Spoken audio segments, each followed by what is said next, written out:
Hello everyone. Today we are going to talk about Tfet. Here we can see the difference between MOSFET and Tfet. In this MOSFET, we can see that the source and drain are made from N-type material and the channel is made from P-type material.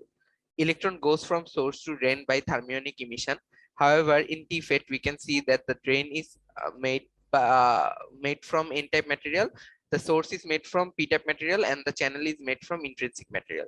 In Tfets, electron travel through potential barrier, thus causing quantum tunneling to travel. Now, what is quantum tunneling?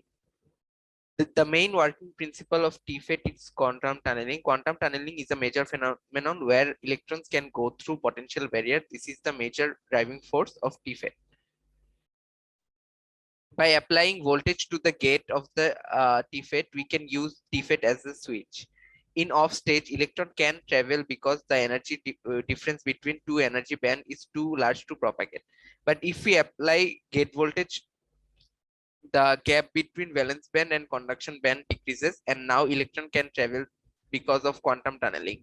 Here we can see from the equation of tunneling probability, as the energy band gap gets smaller or applied electric field increases, the tunneling probability also increases.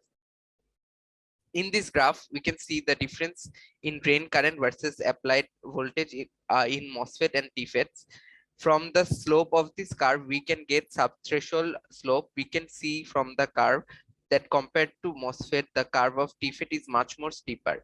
It is because we can achieve higher drain current in Tfets compared to MOSFET, applying the same amount of voltage. As a result, we can turn the Tfet on by applying very low gate voltage.